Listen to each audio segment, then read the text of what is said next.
कुमार स्वामी नायक गोंगो लुगु लटोका radio Fiji 2 में पुराना गाना लगे हमें बहुत अच्छा लगे। रेडियो फीजी 2 देश की धड़कन। Good evening, Fiji. In this bulletin, USP Council executive insists on investigation. Drug smuggler with Fiji links sentenced. And remote village concerned with climate change. From the studios of FBC Suva, Jackie Smith. The University of the South Pacific management has come under fire for allegedly disregarding the governance oversight responsibility of the USP Council. Pro-Chancellor Winston Thompson, who is also chair of the governing body, made the claims while raising concerns the university is in crisis because of a failure to follow proper processes. Kelly Vadala reports. Thompson claims the strained relations between the USP management and USP Council began last year. Since January 2019, there are numerous instances where this relationship has not worked. The non-consultative leadership style impacted governance and caused dysfunction at the interface of governance and management, disrupting the smooth operation of the university. Thompson adds a special council set up to look at allegations against the Vice-Chancellor was not delegated any further authority to look into other matters. This can only be done by the council proper. Was an attempt by management to submit a proposal to the June special council meeting concerning a substantial reorganization of the university.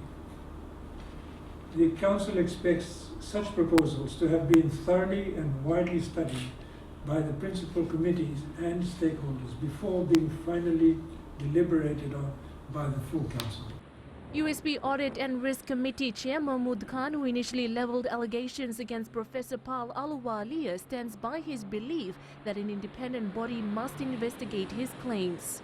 They formed their own committee, not independent, but of their own members, and started an investigation. I don't know what the result of this 3 or 6 member team that they had appointed came up with. I've challenged the special counsel to make that public, which hasn't been. And as far as I'm concerned, I still would require the council to investigate independently. FBC News has repeatedly sent questions to USP Vice-Chancellor Professor Paul Aluwalia, but he is yet to respond. Kelly Vadala, FBC News. An Australian who was arrested for smuggling cocaine from Fiji to Sydney has been sentenced to 7 years and 6 months behind bars. A joint media statement from the Fiji Police Force, Australian Federal Police, Australian Border Force, New Zealand Police and other agencies confirms the man was arrested in October 2019. The 34-year-old man who attempted to smuggle almost 40 kilograms of cocaine into Australia was jailed last month with a minimum of 4 years before being eligible for parole. Suspicions were raised after the offender travelled to Fiji without any checked luggage, and upon his return to Australia, Border Police found 34 blocks of cocaine in his luggage. The offender was linked to a larger transnational organised crime syndicate, which resulted in the arrest of 4 men in Fiji and a 5th in Australia. Acting Commissioner of Police Rusiate Tundravu says Fiji will assist all efforts to disrupt criminal organisations. Villagers of Ravi Ravi and Madawata Vanuatu have been living with the effects of climate change for decades, but various government programs are being implemented to help the vulnerable community. Village elder Viliame Masidola says a small island just off the shore has been submerged, while their beach, which used to be a play area, is also gone. Sanya Nimboila has more. The island, which is now underwater, used to be a burial site for Tongans during colonial times. It used to be a small island beside our fishing ground. It's now fully submerged due to sea level rise. This beach used to be a playing spot during our childhood days, but now it's filled with water. The houses had to be relocated as erosion of the village shoreline continues. It has been an issue for quite some time now. Ravi Ravi village Turangani Koro says they have lost 3 houses due to the shoreline erosion, and this continues to be an issue. There used to be a house built where we are standing right now. So when we request for a village seawall, we were told to begin the work by putting together rocks and boulders. So we thank the government for the efforts in constructing the seawall. Forest Minister Oceana Ngamu visited the village yesterday to help villagers plant more mangroves on the shoreline to help address erosion. We are pleading to you all to work together with the government in the fight against climate change because the government can't fight this alone. The village will soon have a seawall, while the Ministry of Forests and the Ministry of Waterways will plant vetiver grass in the village as well as additional mangroves to help address climate change. Sainiani Mboila, FBC News. Fiji is well placed to promote itself as an outsourcing destination, potentially generating more local jobs and bolstering economic recovery. Following COVID-19, many international companies are reviewing their outsourcing and business resilience, presenting an opportunity for Fiji to promote itself as a nearshore destination. Pranita Prakash has more. The Business Process Outsourcing Council says the sector is growing but is yet to realize its full potential. The BPO Council currently estimates that if we continue to create market awareness for our brand and invest in our infrastructure to get us to the level where banking services can be outsourced to Fiji, then the industry could possibly see the creation of approximately 15,000 new jobs in the next 5 years, which would take the earnings for the sector to over $500 million per year for Fiji. There are 3,000 people in the outsourcing sector with estimated annual earnings of $90 million. Australia is showing its support to the BPO Council, has committed $100,000 through its market development facility. Australia is supporting Fiji's economic recovery and the efforts of the Fiji government to build back better by strengthening future economic drivers such as the business process outsourcing or BPO sector. BPO Council Chair Carol Watkins says now that they have launched their website, the task is to drive awareness and proactively market what Fiji has to offer. Pranita Prakash, FBC News. Up ahead, new school block opened and a Sinu blood drive proved successful.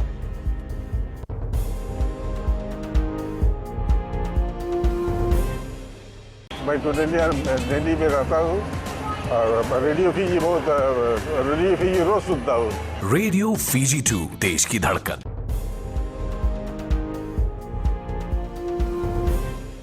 112 students of Nakondu Mundu Primary School in Lomaiviti now have a proper learning environment with the commissioning of a new school building. The school was destroyed in a tropical cyclone 4 years ago, and students had to continue classes in their villages. Prime Minister Vorenge Bainimarama commissioned the school, a new administration office and a new Koro agriculture office.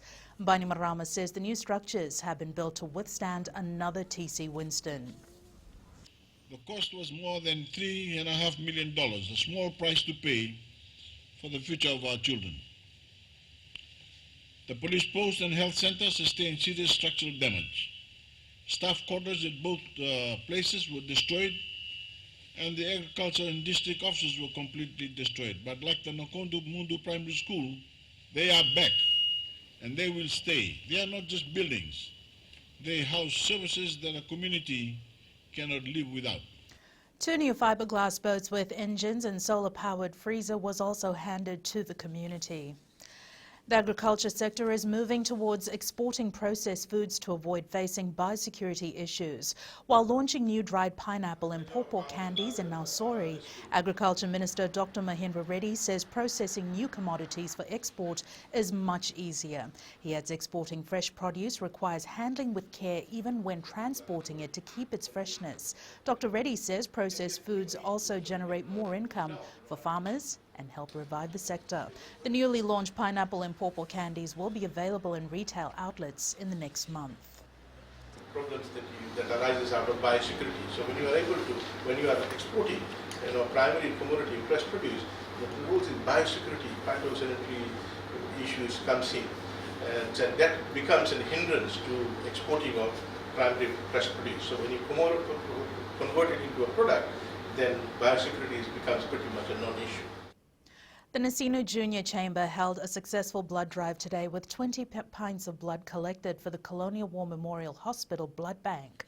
NJC Senior Vice President Rohitesh Chand says the blood drive was a collaboration between the Ministry of Health and the Sai Prema Foundation. Chand says despite the rain, Fijians still made an effort to participate in the event. 52 people turned up to donate. Many others who showed up could not give blood due to medical conditions. The feedback has been quite good, and it started despite the weather. We chose this location because it's very accessible to the public. While public is coming down for their normal Saturday business, they have also hopped into our booth and they have been part of this noble exercise.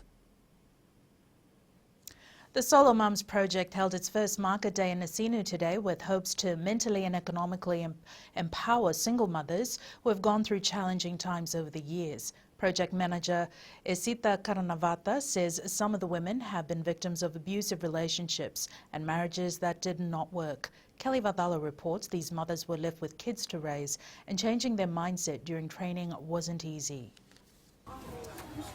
Many of these women went through weeks of healing only to realize they had the potential to become entrepreneurs. A lot of these women are dependent on others their whole life to support them and their children. Even though we provide them with the training and the opportunity to be the best, they can be. The mothers had the opportunity to showcase some of their skills through handicraft, pastry, traditional meals, and even agricultural produce. The way they look, the way they present themselves, the way they, the relationship, the friendship, the camaraderie they have with each other, and even with people from outside, they're no longer shy, and withdrawn. Kathy Magoon says the project has given her a platform to earn income and provide for her two girls. I do handmade jewelry, and I'm into pot plants now, which my mom has always been there to support me. Magoon says being a single mom comes with its challenges. My older one, she goes to school, and then the things that she gets questioned about, like, oh, okay, so you don't have a dad and things like that. Some single mothers, they were burdened to their families because they couldn't get a job because they are unemployed. The initiative under International Needs Fiji plans to expand to other areas and recruit more women. Kelly Vadala, FBC News. And turning overseas, New Zealand has a shiny new tool in the fight against COVID-19, using Bluetooth technology that's been widely used overseas for contact tracing. Ahead in sports, Suva on top of Skipper Cup standings, and Nasinu to Rata Lambasa. Details after the break.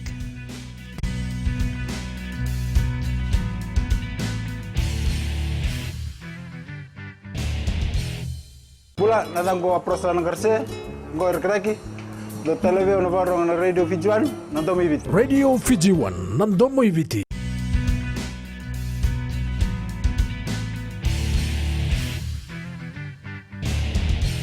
The Nandronga rugby side will have a lot of confidence heading into the Skipper Cup and Fairbrother Challenge match against Namosi next weekend.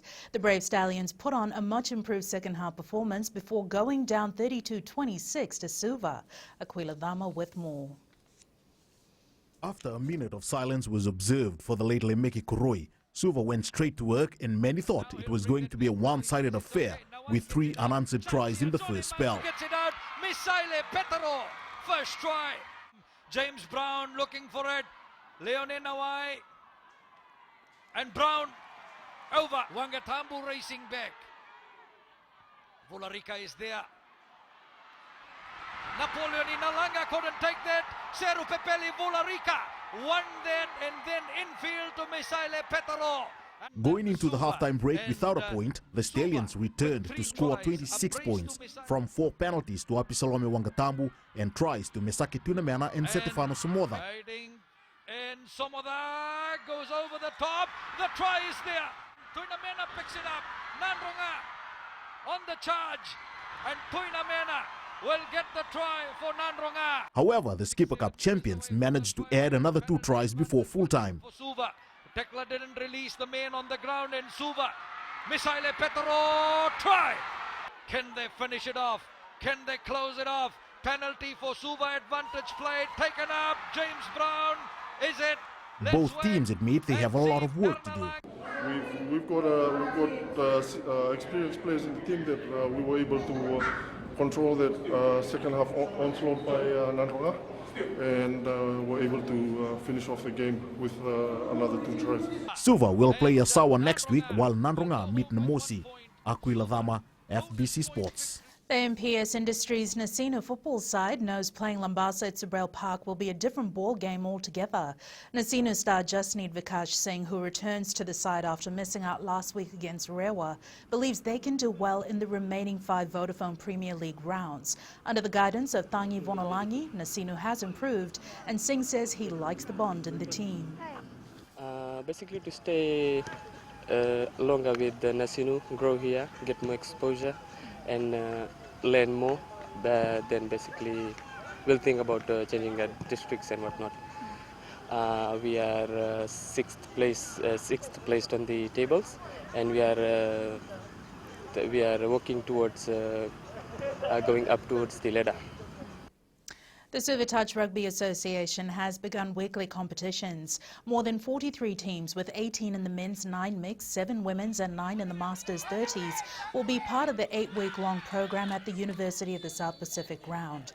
Association Vice President Savanatha Vodea says they have plans to roll out tournaments like this in other districts. For the past years, it's always been centered around the open grades. This year, we're trying to get the more women's involved. We're trying to get the masters involved, 30s, 35s, 40s, even 45s. We have to start somewhere. So this is where we begin, and hopefully after this season we look into rolling out some more tournaments like this. Nasino Netball has seen immense interest from primary school students in its weekly club competition held at the Netball Centre. The competition has registered more than 40 teams made up of the Premier, Mixed, Junior and Super teams. As the defending inter-district champions, Nasino plans to host more competitions with other districts. President Linieta Navonu says exposing their young netters to such competitions can help build skills. We are planning for the future, for the young ones that are coming up, the development teams. The development teams is the category of 6 to 9 years and 6 to 10 years, and also from 11 to 14 years. That is the development team. So we would like to nurture them for the development of the future netball players of Fiji. The Penrith Panthers are a step away from securing the minor premiership. The side officially booked a qualifying home final with a 2020 win over the Eels last night. In another NRL match last night, Morgan Harper earned high praise after serving up his old team in Manly's 32-20 win over the Bulldogs.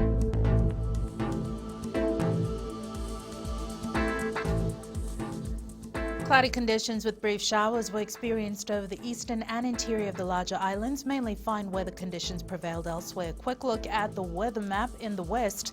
Fine weather prevailed for most of the day. Eastwards from Pacific Harbour to Suva, brief showers were experienced over major centres. And up north, cloudy conditions with a few showers in Lambasa and Savusavu. At sea, southwest, Viti level waters, Kandavu and Vatuira passages, southeasterly winds 20 to 25 knots, rough seas, moderate southerly swells. And turning to the tides, the next high tide is at 2:21 a.m. with low tide at 8:56 tomorrow morning. Sunrise is at 6:04. And for tomorrow, similar conditions will prevail in most centres. Our further outlook is for Monday, cloudy periods with brief showers over the eastern parts and interior of the larger islands, mainly fine weather elsewhere. And recapping the main stories for tonight, USP Council member insists on investigations, Australian drug smuggler with Fiji links sentenced, and remote village fights impacts of climate change. For these stories and others, tune in daily to our sister radio station Gold FM. Our poll question we're asking, should manufacturers caught breaching the single-use plastic bag ban be penalised? Visit our FBC website to answer. And send us newsworthy pictures and videos on email fbcnews@fbc.com.fj, via Facebook page FBC News and our Twitter page at FBC_news. That's your news for tonight. Until tomorrow from the team and I, stay safe. Bye for now.